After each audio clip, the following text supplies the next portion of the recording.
You'd think people would know better by now. You'd think in 2025, with all the awareness, that folks would stop messing with service dogs. But nope, not in my neighborhood, and definitely not with Karen Walker, president of the Whispering Pines, HOA, and self-appointed queen of everything she can't control. It all started one sunny afternoon. I was walking Duke, my 3-year-old German Shepherd service dog, down the sidewalk in front of my townhouse. I'm a disabled veteran, and Duke is trained to help me manage my PTSD and balance issues. He's calm, obedient, and wears his clearly marked service dog vest at all times. But Karen, she never cared about labels, only controlled. As Duke and I walked past her rose bushes, which she thinks are some kind of sacred shrine, she stormed out of her house holding a bright yellow bottle. I paused, thinking she might be watering her plants. She wasn't. You need to keep that thing off my grass, she snapped, jabbing a finger toward Duke like he was diseased. I've told you before, I don't want that mutt near my yard. I calmly replied, he's a service dog, ma'am. He didn't even step on your lawn. But Karen didn't care. Before I could say another word, she sprayed Duke right in the face. He yelped and stumbled sideways. I reached for him, heart pounding. The chemical scent hit me instantly, vinegar and cayenne. My throat burned just standing there. What did you just do? I shouted. Karen huffed. It's just vinegar. Maybe now you'll keep your filthy animal away. I called 911, not because I was angry, though I was, but because she had just committed a federal offense. Interfering with or harming a service animal is a crime, and I knew it. Karen, she just folded her arms and said, good, maybe the cops will teach you what real rules look like. They would, but not to me. It didn't take long. 10 minutes after I called, 2 patrol cars rolled up to the curb, lights off, but moving fast.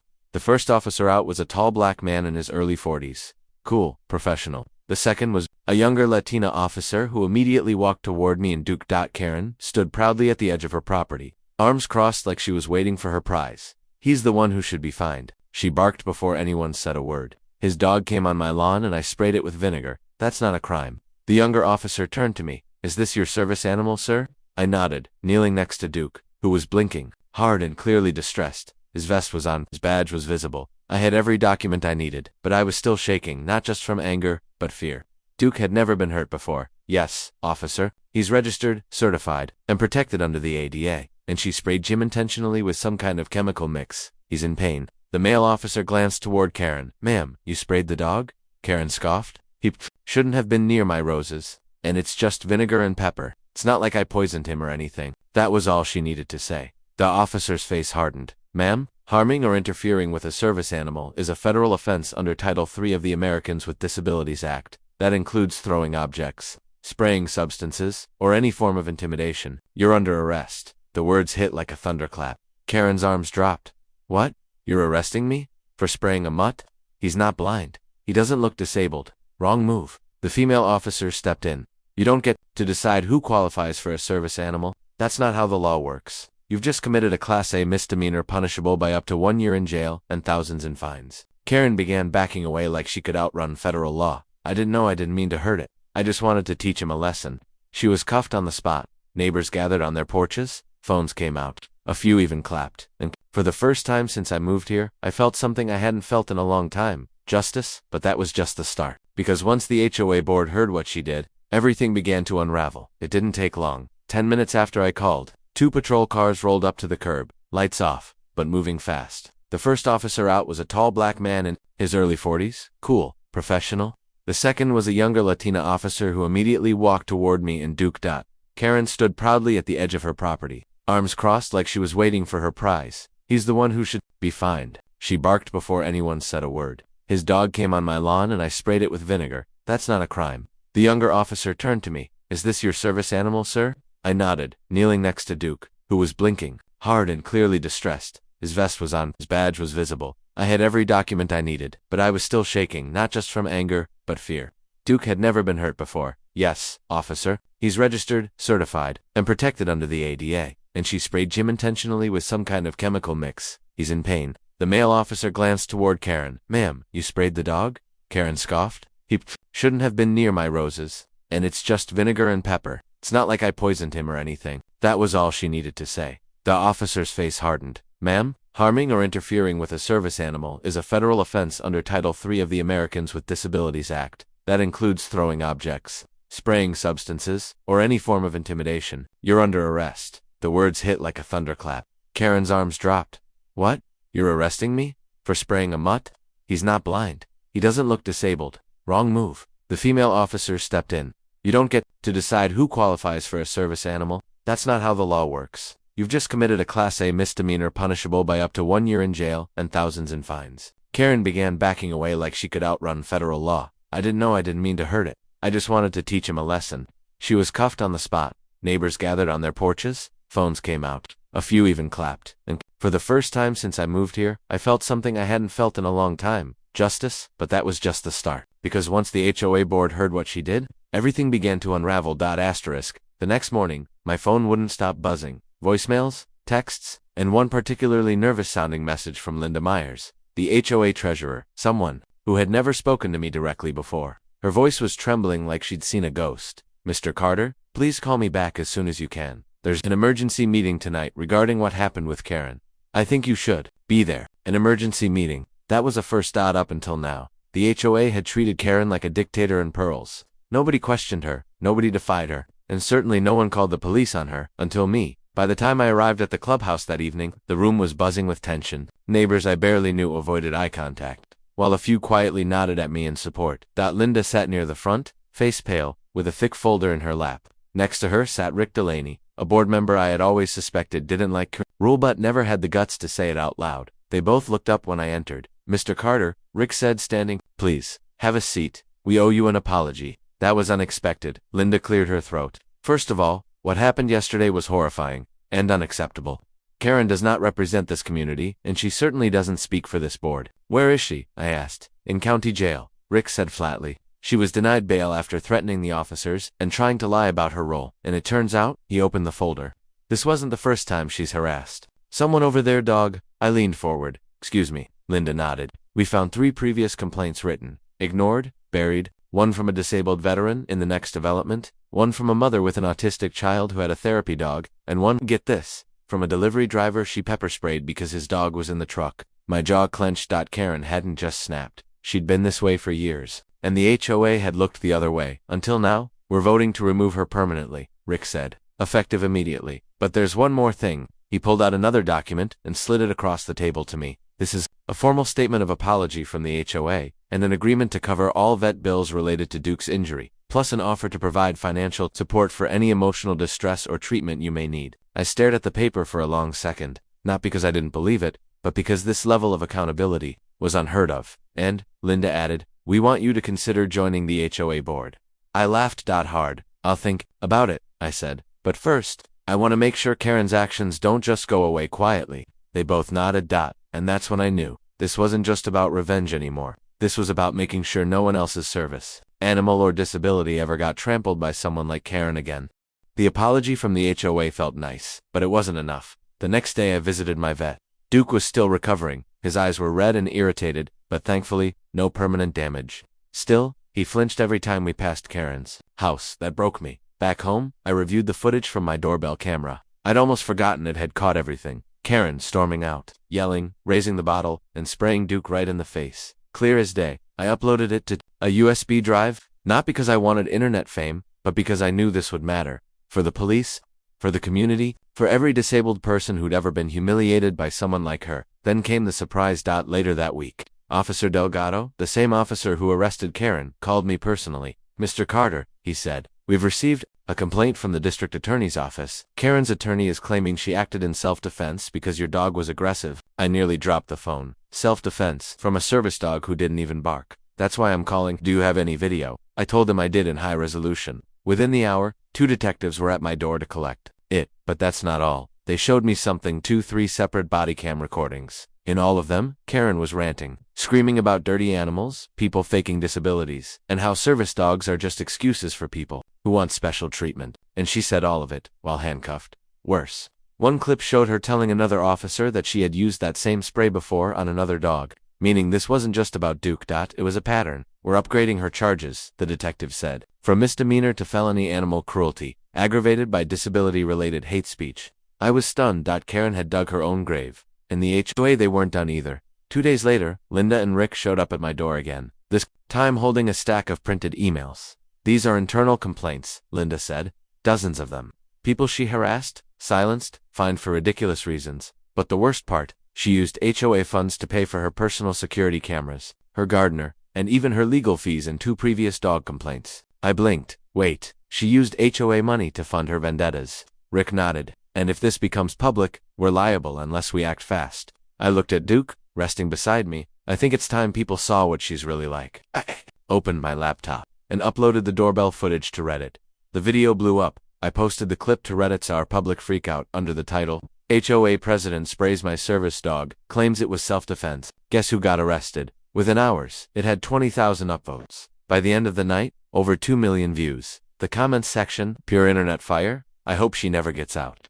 As a vet with a service dog, thank you. Why is this woman running an HOA when she clearly hates people? This needs to be on the news. And it was. 2 days later, I got a call from a local reporter with Channel 7 News. They wanted to air the story with my permission, and offered to blur Duke's face and keep my exact address private. I agreed. That night, the segment ran at 6 p.m., and suddenly, Karen Walker, longtime HOA president of Whispering Pines, became Karen the dog sprayer to the entire county. But it didn't stop there. CNN picked it up. Then the dodo, then a popular TikToker, duetted it with commentary and added subtitles. Suddenly, my inbox was full of messages from animal rights groups, disability advocates, other homeowners, who had horror stories about their HOAs. Evan, a retired federal judge, sent me a message. Thank you for standing up. Most people would have backed down. Meanwhile, the DA officially filed felony charges.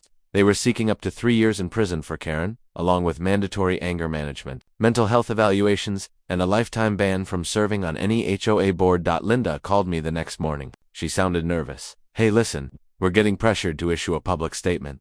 The mayor's office is even involved. We're going to vote to dissolve the current HOA board and restructure everything. Everything, I asked. Everything, including leadership. And if you're interested, the board unanimously voted to offer you the role of interim president. I nearly dropped my phone. Me. The guy Karen tried to publicly shame. I didn't say yes right away. But in that moment, I realized something bigger was happening. This wasn't just a personal win. This was a message to every overreaching HOA, every entitled neighbor, and every disabled person who's ever had to explain themselves, just to exist. Karen didn't just lose her position, she lost her voice, and I was just getting started. Karen's trial date was set for a Monday morning, and you'd better believe the courtroom was packed. Local news outlets showed up early. Animal rights activists stood outside with signs like "Service dogs deserve respect," and "Disability rights are human rights." And me, I walked in with Duke at my side, tail wagging, vest on, cool as ever. He'd recovered physically, but I could tell, even now, he still tensed when we passed strangers, especially angry ones. Karen sat at the defense table, in a stiff, gray pantsuit, a far cry from her usual garden hat and HOA clipboard. Her expression wasn't smug anymore. It was tired, hollow, and angry in a way that only people who got caught tend to be. The prosecutor, a confident woman named Angela Reyes, opened the case with clarity. This is not a story about a misunderstanding. This is a case about a willful act of aggression against a trained service animal, against a disabled veteran, and against the federal law. She played the doorbell footage. You could hear gasps ripple through the courtroom as Karen's spray bottle mist hit Duke's face. His yelp, my shout, her cold, dismissive response. Then came the body cam footage, Karen ranting about fake disabilities, entitled dog owners, and proudly saying, "I've done it before. They need to learn." Her lawyer fidgeted the entire time. But the twist? The prosecution called 3 surprise witnesses, all former residents from other communities Karen had lived in years ago, people who moved because of her harassment, a teacher with epilepsy who used a seizure alert dog, a single mom whose autistic child had a therapy lab, and an elderly man with a mobility service poodle. Each of them had filed complaints. Each was ignored, and each said the same thing. Karen targeted us. She made us feel unsafe. Karen's lawyer tried to claim she wasn't mentally well, that she was under stress, that her actions weren't malicious, just misinformed. But the judge wasn't buying it. Then it was my turn. I stood, hand on Duke's head, and told the court who I was. A Marine Corps veteran, a homeowner, a quiet guy who never picked a fight with anyone. Until someone hurt my dog, I didn't ask for trouble, I told them. But when someone sees a trained service animal and still chooses to harm it, not once, but again and again, that's not ignorance, that's cruelty, and that's not okay. I sat down to silence. Karen didn't look up once. When it was over, the judge didn't hesitate. Guilty. On all counts, she was sentenced to 1 year in county jail, $15,000 in fines, mandatory counseling for anger and disability awareness, a lifetime ban from any HOA leadership role in this. At the courtroom clapped. And I realized right then, this wasn't about winning anymore, it was about setting a precedent. You'd think after Karen's conviction, the story would be over, that the HOA would finally calm down, that justice had done its job, and the community could breathe again. But no, because even behind bars, Karen still had followers. It started small. Anonymous notes taped to my mailbox. Hope you're proud. You ruined a good woman's life. You people and your fake service animals are the real problem. I ignored them. Until one morning, Duke and I stepped outside, and his water bowl had been kicked over and filled with bleach. I dropped to my knees in panic. Checked his mouth, checked the ground, praying he hadn't touched it. He hadn't. But I was shaking. This wasn't random. This was a message. Later that day, I checked my security cameras. 3 people, all wearing black hoodies, had crept up to my porch around 2:30 a.m. I poured something in the bowl while the others watched. I reported it to the police. Again, Officer Delgado came personally. You've got a hate group forming, he said. Looks like Karen had more pull than we thought. I asked him the question that had been eating at me. Why are they defending her, after everything? He sighed. People like Karen. They build little kingdoms. HOA boards, garden clubs, neighborhood watch groups, and when someone stands up to them, the ones who benefited from that power get scared. You didn't just take her down, you exposed their whole system. He was right, and now, the loyalists, as Reddit had dubbed them, were coming after me. More vandalism followed. My trash cans dumped and filled with dog poop. A dead squirrel thrown into Duke's fenced area. A fake complaint filed against me with animal control, claiming I had an unlicensed attack dog. That one nearly made me snap, but I didn't back down. Instead, I installed more cameras, contacted a civil rights attorney, and did something they never expected. I showed up at the next HOA open meeting with 5 reporters, a disability advocate, and a GoPro strapped to my chest. The loyalists were there hiding behind sunglasses and fake smiles. One even tried to speak up and accuse me of dragging Karen's name through the mud. I didn't flinch. I pulled out a folder and dropped it on the table. Inside, every letter, photo, and video of the harassment I'd received since the trial. This ends now, I said, or I press full civil charges against the HOA for enabling a campaign of harassment and hate speech. Silence. The HOA president, now a timid substitute named Melanie, stuttered. We had no idea this was still happening. I stared at her. You knew? You just didn't think I'd fight back again. And just like that, they folded. The HOA passed a motion that night banning all anonymous complaints, increased surveillance protections, and made it official. Any retaliation related to Karen's conviction would result in immediate legal action and possible eviction. Duke sat beside me the whole time, calm, quiet, watching, like he knew we weren't done yet. 3 months later, I saw her again. Same street, same house. Same tight lips and clenched jaw. Karen Walker had returned released early from county jail due to good behavior, though from what I'd heard, even the prison guards called her the warden. The neighborhood buzzed instantly. Neighbors peeked through their blinds. Others crossed the street when they saw her. The HOA had mailed out an official notice. Karen was no longer affiliated with any neighborhood leadership. She was on probation, barred from hosting meetings, filing complaints, or even attending board functions. But the damage had already been done. Duke and I were coming back from our usual morning walk when we spotted her standing on her porch, arms folded, eyes locked on us. She said nothing. I nodded politely, not because I wanted peace, but because I already had it. Later that afternoon, I got a knock at the door. It was Rick, former board member turned neighborhood mediator. She's asking for a meeting, he said awkwardly. Wants to apologize. Privately? I laughed. Now she wants a private moment. Still, something in me, probably the Marine part, said I should at least hear her out. So I agreed. Karen came by that evening. No clipboard, no spray bottle, just her and a folded piece of paper. She didn't sit. I didn't expect to get caught, she admitted. And I didn't expect you to fight back. People usually go away. I didn't respond. She looked down. I ruined everything. The board, my reputation. I don't expect forgiveness. Still silent. Then she handed me the paper. It was a check made out to me for $5,000. Court-ordered restitution, she muttered. It won't fix it, but it's something. I took the check, nodded once, and opened the door. Good night, Karen. She paused at the threshold. I still don't like dogs, she said bitterly. But I learned something. Oh, I asked. She looked back. Don't mess with veterans and their animals, especially when the cameras are rolling. And just like that, she was gone. Epilogue. Karen sold her house 3 weeks later. Word is, she tried to apply for another HOA leadership role in the next town over, and the internet shut her down. Instantly. Screenshots, articles, videos, memes. Her reputation followed her like a digital leash she couldn't shake. As for me, I was voted in as the new HOA president by a unanimous vote. Funny, right? The guy Karen tried to run out of the neighborhood now runs the neighborhood. And Duke. He's doing great. He still wears his vest. Still helps me walk through crowds. But now he gets stopped on walks by kids, old ladies, even delivery drivers, all of them saying, "Hey, is that the dog from the video?" I just smile and say, "Yeah, that's Duke, the service dog that took down a Karen."